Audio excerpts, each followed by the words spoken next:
schools were not built for learning. The purpose of the public education system, and this is why there's rows of desks and factory bells and this insistence on timing, was to produce disciplined, obedient workers. Around the world, there were no public systems of education really before the 19th century. They all came into being to meet the needs of industrialism. All our lives, we've been told that we need to do well in school to do well in life. And I feel like most of us recognize the fact that schools don't really do a great job of preparing us for the real world. So why does society put so much emphasis on school?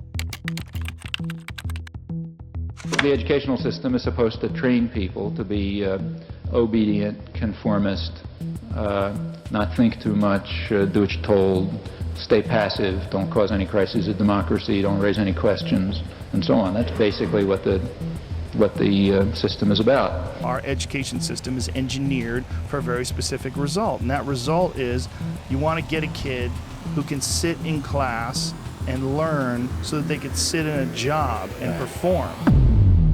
It's being driven, a lot of these policies, by a small number of wealthy individuals, by people who by and large do not send their kids to public schools. Why should Eli Broad and Bill Gates have more of a say as to what goes on in my child's classroom than I do?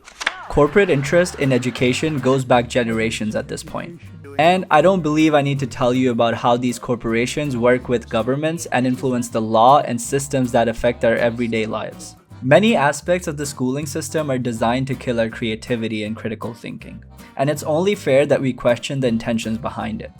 Why do big corporations want to get involved in education? What is the ultimate goal? A lot of businesses feel their labor force is not being properly trained by the public schools and want to make sure that there's kind of a uniform level of training so that if somebody graduates from high school, they can be employees who can plug right into their companies.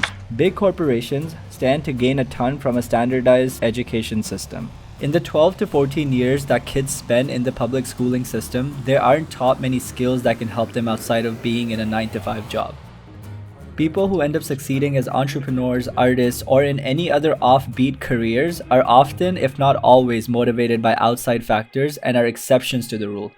The schooling system itself is not set up to instill the type of mindset required to carve your own path. You can learn a lot about the shortcomings of our public education system by looking into how it all came together. The education system in the United States was modeled after Prussia or modern-day Germany's mass compulsory schooling, which was created to produce more soldiers and more obedient citizens. Horace Mann was the person responsible for the adoption of this system after his visits to Prussia in 1843. Then eventually, with the funding and push from American billionaires and their billions, this system was widely implemented across the country. On the surface, free, state-funded education sounds like a great idea. But again, it's hard to not question the intentions behind it. Especially when people like John D. Rockefeller, who was one of the biggest advocates of this system, is on record saying things like, "I don't want a nation of thinkers, I want a nation of workers."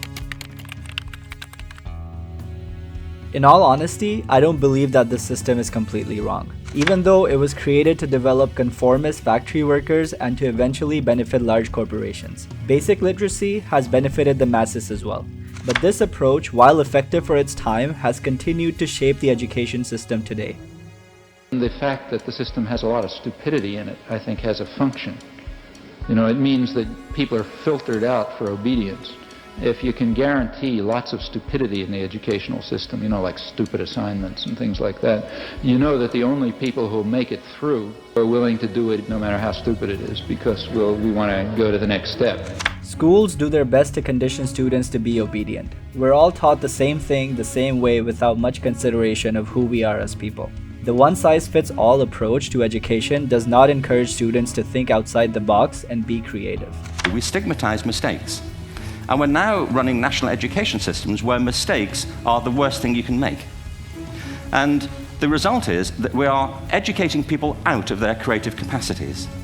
Picasso once said this. He said that all children are born artists. The problem is to remain an artist as we grow up.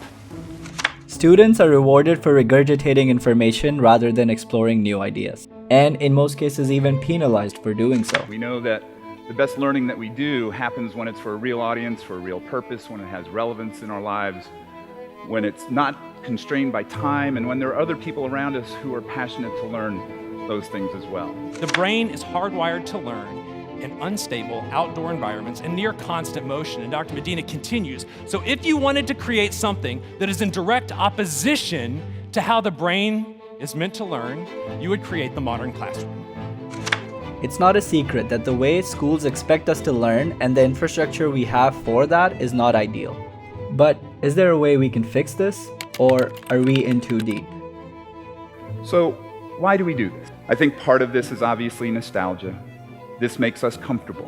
When parents can look at the grades that their kids receive and have some sense of what that means, or when they come home and talk about their experiences that resonate in ways that we experience those things, it gives us a comfort level that I think is important. And part of it is policymakers, some of whom are still living in the 19th century when it comes to what children need and what kids need to be learning and doing in school, who create these standards and expectations that really haven't moved into the modern world very much at all. Obviously, an education system that caters to the needs of every single child is not an easy thing to achieve, and almost sounds like a utopian dream. But we need to recognize that things can be improved from the way they are right now. The good news about that challenge is that we know the answer. We know what it takes for deep and powerful learning to happen in our lives and in our kids' lives. The only question we have right now is, do we have the commitment and the courage to make that happen? Right now, the public narrative in education is all about curriculum, all about schools, all about teachers. We need to start paying attention to our students and who they are. The purpose of this video is not to tell you how schools are so terrible and that they're ruining our lives, but all I want out of this is to express how this makes me feel as someone who has gone through this process and with time has realized that so much of the way I looked at the world was conditioned into me through school. Judging kids based on their grades is a very one-dimensional approach, and it doesn't tell you anything about their potential when it comes to making a contribution to society. In order to make any real changes and encourage students to be free thinkers rather than robots, we need to focus on providing them an environment that allows them to question things and follow their interests instead of being forced to learn something we think is important.